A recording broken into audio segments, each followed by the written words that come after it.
नवराष्ट्र नववार्तामध्ये मी मृणाल ढोक आपल्या सर्वांचं स्वागत करते। आपण या कार्यक्रमामध्ये अनेक मान्यवरांशी चर्चा करत असतो। आज आपल्यासोबत आशिष गोस्वामी दादा जुळलेले आहे। आज आपण त्यांच्याशी चर्चा करणार आहोत। थोडक्यात जर परिचय द्यायचा राहिला तर वृद्धाश्रम हे नाव आपण सगळ्यांनी ऐकलं, पण करुणाश्रम हे नाव ऐकतानाच एक करुणा यातून जागृत होते आणि इथे या करुणाश्रमात अनेक पक्षी आणि अनेक प्राणी येते आहे। जे जखमी झालेले प्राणी आहे त्यांना औषध उपचार दादांच्या तर्फे केल्या जाते। नमस्कार दादा, नवराष्ट्रमध्ये आपले स्वागत आहे। नमस्कार, मी आशिष गोस्वामी। करुणाश्रम ही जी संस्था आहे या संस्थेचा सचिव म्हणून या ठिकाणी काम करतो। आता जर पाहिलं तर माणसामध्ये माणुसकी कुठेतरी संपत आलेली आहे। कुठेही अपघात झाला तर एखादा माणूस पडला तरी तिथे उचलायला जात नाही, पण आपण प्राण्यांबाबतही भावना आपण ठेवलेली आहे। याचे प्रेरणास्थान कोण आहे? खरं तर प्रेरणास्थान या संपूर्ण कामाचं माझे आई वडील आहे माझ्यासाठी। कारण लहानपणापासूनच दयेचे जे संस्कार झालेले ते संस्कार आमच्यावर झालेले आहेत। त्याच्यामुळे भूतदया ही माझ्यासाठी असा नवीन विषय नव्हता। कारण मी लहानपणी असतानापासूनच माझ्याकडे गायी होत्या, कोंबड्या होत्या। आई वडील ज्या पद्धतीने त्यांच्यासाठी काम करत होते ते माझ्या मनात रुजलेले संस्कार होते। परंतु जसं मोठा होत गेलो त्यावेळी माझी भेट झाली बाबा आमटेंची आणि एक स्लोगन त्यावेळी ऐकायला मिळाली, हात लगे निर्माण में, नहीं मांगने नहीं मारने। आणि त्या एका स्लोगननी प्रेरित होऊन मी माझ्या जीवनाची पुढची वाटचाल सुरू केली आणि आता करुणाश्रमात हे काम करतोय प्राण्यांसाठी। आपण जर पाहिलं तर बिबट आणि वाघ जरी पाहिला तर आपल्याला चक्क भीती वाटते, पण करुणाश्रमामध्ये बिबट सुद्धा दिसून येत आहे। हा कधीपासून आहे, याबाबत काय सांगाल? बिबट जो आमच्याकडे आहे याचं नाव आम्ही जग्गू ठेवलेलं आहे आणि हा साधारणतः 2 वर्ष झाले आमच्याकडे आहे। जग्गू ज्यावेळी 4 दिवसांचा होता त्यावेळी आमच्याकडे आला आणि वाशिम जिल्ह्यातून आलेला हा छोटंसं पिल्लू त्या दिवशी 4 दिवसांचा होता 2 वर्षांपहिले। याच्या डोळ्यांना जो एक आजार होता, याच्या डोळ्याच्या ज्या पापण्या आहेत त्या आतमध्ये वळल्या असल्यामुळे हा पिल्लू डोळे उघडू शकत नव्हता। म्हणून याच्या आईने याला जंगलात एकटं सोडून दिलं होतं। वाशिम वन विभागाने याच्या आईसोबत रियुनाईट करण्याचा बराच प्रयत्न केला, परंतु त्याची आई त्याला घ्यायला न आल्यामुळे शेवटी ते करुणाश्रमात दाखल करण्यात आलं। आम्ही त्यावेळी आमच्याकडे बरेच औषधोपचार केले, विविध तज्ज्ञांचं मार्गदर्शन घेतलं आणि आज बघितलं असेल आपण तर की जग्गू एकदम चांगल्या पद्धतीने झालेला आहे आणि गेल्या 2 वर्षांपासून आमच्याकडे आहे। परंतु लहानपणापासून माणसांच्या संपर्कात असल्यामुळे, माणसांच्या सहवासात असल्यामुळे आता अशा प्राण्यांना जंगलात सोडता येत नाही, हा शासनाचा नियम आहे। त्यामुळे जग्गू आमच्याकडे इथे आहे। उन्हाळ्यामध्ये जग्गूला म्हणजे गरमी होऊ नये यासाठी आपण सुद्धा त्याच्यात कूलर सुद्धा लावलेले आहे। हे उपक्रम म्हणजे एक संकल्पना आपल्याला कशी सुचली, याबाबत काय सांगाल? बघा, माणसांसाठी काम करणारे बरेच हात समोर येत असतात। माणूस स्वतःच्या वेदना तोंडानी सुद्धा बोलून दाखवू शकतो, परंतु प्राण्यांच्या वेदना तोंडानी बोलून प्राणी दाखवू शकत नाही। त्यामुळे ज्याप्रमाणे आपण वेद वाचतो त्याप्रमाणे जर वेदना वाचता आल्या तर आपण अधिक चांगल्या पद्धतीने काम करू शकतो, असं कुठेतरी माझ्या मनात सुरुवातीपासून आहे आणि आम्ही त्या पद्धतीने काम करतो। मग जर माणसाला गरमी होत असेल तर निश्चितच प्राण्यांना गरमी होते। ते सांगू शकत नाही कूलर लावा म्हणून आपण लावला नाही पाहिजे अशातला काही भाग नाही। आणि त्यातल्या त्यात हे जे जंगली श्वापदं असतात, वाघ असो, बिबट असो, यांना जंगलात एखाद्या नाल्यात थंडाव्याच्या ठिकाणी बसण्याची सवय असते आणि पिंजऱ्यामध्ये साधारणतः आपण तितका थंडावा तसा नैसर्गिक पद्धतीने निर्माण करू शकत नाही। त्यामुळे कूलर लावणे हे अत्यावश्यक असते आणि ती एक गरज समजून आम्ही प्राण्यांसाठी दर उन्हाळ्यात कूलर लावतोय।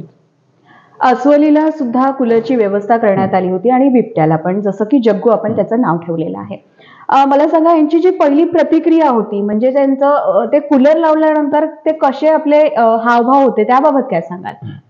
हे बघा, जशा माणसांच्या भावना असतात तशा प्राण्यांच्या सुद्धा भावना असतात।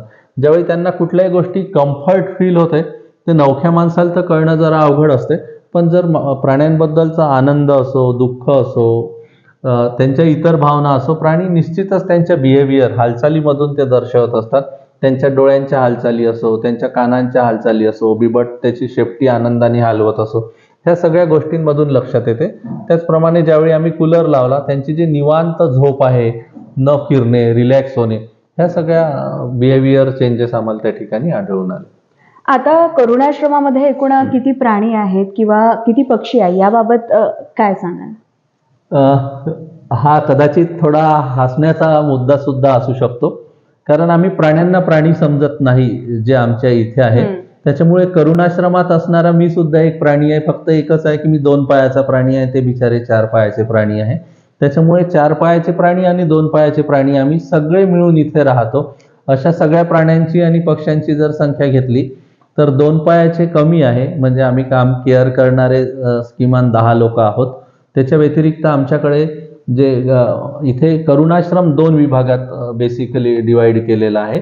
इथे वन्यप्राणी सुद्धा आहे आणि पाळीव प्राणी म्हणजे जे बेवारस प्राणी आहे ते सुद्धा आहे. त्यामध्ये कत्तलखान्यात जाणाऱ्या ज्या गायी आहे, जो गोवंश आहे, तो गोवंश 100च्या घरात आमच्या इथे आहे. त्याच्यामुळे गोवंश आहे, त्याच्या व्यतिरिक्त घोडे आहे, म्हशी आहे, बैल आहे, एक उंट आहे.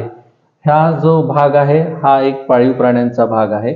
त्याच्या व्यतिरिक्त कुत्रे आहे, साधारणतः 20 ते 25 कुत्रे आहे, ज्याच्यात काही चांगलेही आहे, काही छोटे पिल्ले आहे, काही कमरेतून गेलेले आहे, काही आंधळे आहे, मांजरी आहे. आणि वन्यप्राण्यांचा जर भाग बघितला आपण तर वन्यप्राण्यांच्या भागामध्ये आमच्याकडे मोर आहे, त्याच्यानंतर चौशिंगा आहे, काळवीट आहे, नीलगाय आहे, त्याच्यानंतर सर्कसमधून जप्त करण्यात आलेले काही पक्षीसुद्धा आहे, अस्वली आहेत, माकडं आहेत.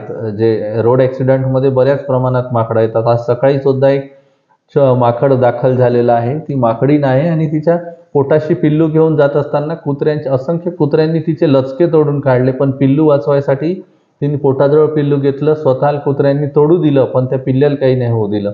आजच वन विभागाने आणलेलं आहे, हिंगणी रेंजमधून आलेला आहे. तर असे साधारणपणे सध्याच्या परिस्थितीत 200च्या घरात प्राणी आमच्याकडे आहे.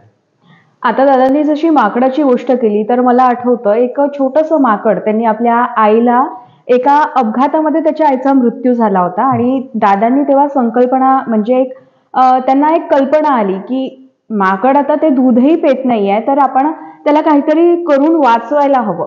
तर तेव्हा दादांनी टेडी बिअरच्या माध्यमातून त्याला एक स्वतःची आई दिलेली आहे.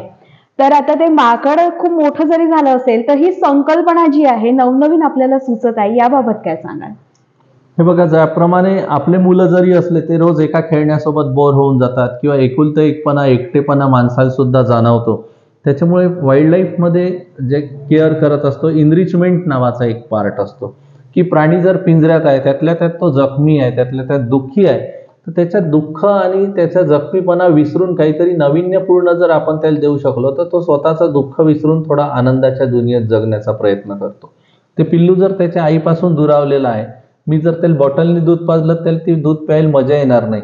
हे आमच्या थोडं डोक्यात आलं. आम्ही सुरुवातीला एक उशी देऊन पाहिली, ते उशीसोबत रात्री झोपायचं. मग ज्यावेळेस आम्ही टेडी बिअर दिलं त्याला खूप फील झालं की आपण आपल्या आईजवळ आहे, कारण टेडी बिअर सेम त्याच्या माकडासारखं थोडं होतं, तर तो बिलकुल तिच्या पोटाला असा चिपकून झोपायचा. मग आम्ही टेडी बिअरच्या बाजूला अशी बॉटल बांधली थोडीशी आणि त्याला एकदम चांगलं फील व्हायला लागलं. तो तोंडातच बॉटलचं निफल त्याच्या तोंडात असताना शांत झोपून गेला. हे खूप छान वाटलं आणि आम्ही असे छोटे छोटे एक्सपेरिमेंट करून बघतो. त्याच्यातून जसं सक्सेस मिळते, प्राण्यांना जसं कम्फर्ट वाटते, त्या पद्धतीने पुढे चालतो. वाहन चालवताना काळजी घ्यावी, कारण तरी जे लहान म्हणजे असं म्हणता येईल की आई वडील सुद्धा ते गमावतात. याबाबत जे वाहन चालक आहे त्यांना काय आव्हान कराल आपल्या माध्यमातून? मी 100%च्यात वाहन चालकांनाही दोष देऊ शकत नाही, मुळातच देऊ शकत नाही. कारण सध्याच्या परिस्थितीत इतकं धकाधकीचं जीवन आहे की प्रत्येकाला कुठेतरी वेगातच पोहोचायचं असते. हळू पोहोचायचं कोणाची आवश्यकता सध्या राहिलेली नाही. तशा वेळेस कोणाचीच इच्छा आतून नसते की आपण प्राण्याला धडक दिली पाहिजे, पण कधी कधी प्राणी सुद्धा एकाएकी आडवे येतात. प्राण्यांना जायची घाई असते. याला जो मानव वन्यजीव संघर्ष किंवा मानव प्राणी संघर्ष जो म्हणतो, हा दिवसेंदिवस वाढत चालला आहे. ते योग्य नियोजनाचा अभाव असल्यामुळे. त्याच्यामुळे याच्यात माणसांचाही दोष नाही, प्राण्यांचाही दोष नाही, परंतु त्यातल्या त्यात जर काळजी प्राण्यांची घेण्यापेक्षा स्वतःच्या जीवाची जरी पहिले माणसांनी विचार केला, वाहन निश्चितपणे हळू चालवलं तर हे सगळे अपघात वाचू शकतात. त्याच्यात प्राण्यांची जीवितहानी वाचू शकते आणि बरेच वेळा प्राण्यांपासून माणसांची जीवितहानी सुद्धा होते, ते दोन्ही वाचू शकते. त्याच्यामुळे वाहनावर निश्चितपणे नियंत्रण असलं पाहिजे. आणि प्रशासनाला माझी निश्चित ही विनंती राहील की शहरात जे मोकाट प्राण्यांचं जे व्यवस्थापन आहे हे खूप चुकीच्या पद्धतीचं आहे. सध्याच्या परिस्थितीत कित्येक मोठमोठ्या गायी रस्त्यावर बसलेल्या असतात, मोकाट कुत्रे फिरत असतात. त्याच्यामुळे कधी कधी कुत्रे आडवे गेले तर वाहनाचा वेग किती कमी केला तरी गाडी स्लिप होते. त्याच्यामुळे मोकाट कुत्र्यांच्या बाबतीत जर बघितलं तर श्वानांचं जन्मदर नियंत्रण म्हणजे मुकाट कुत्र्यांचं जन्मदर नियंत्रण जर केलं तर निश्चितच संख्या कमी होईल आणि होणारे अपघात टळतील. आणि त्यातल्या त्यात शहरात मोकाट फिरणारे जे गुरं आहे, animal keeping in urban area, शहरातल्या ठिकाणी प्राणी पाळत असताना त्यांचं नोंदणीकरण होणं, त्यांच्या मालकांना सूचना देणं किंवा असे बेवारस ढोरं सोडल्यास त्यांच्यावर कायदेशीर कार्यवाही करणं, ह्या गोष्टी जर व्यवस्थित केल्या तर 100% हे कुठलेही प्राणी रस्त्यावर बसणार नाही असं मला वाटते आणि होणारे अपघात सुद्धा थांबेल. धन्यवाद दादा, आपण नवराष्ट्राशी छानपैकी असा संवाद साधलेला आहे. दादांनी असंच एक सूचना दिलेली आहे की प्रशासनाने सुद्धा मोकाट जनावरे जे आहे त्यांचा बंदोबस्त करावा, जेणेकरून अपघात आपलाही होणार नाही आणि त्या मोकाट जनावरांचा सुद्धा त्यांनाही कुठलीही हानी होणार नाही. यानंतर असेच कार्यक्रम बघण्यासाठी बघत रहा नवराष्ट्र नववार्ता. मृणाल ढोक, वर्धा.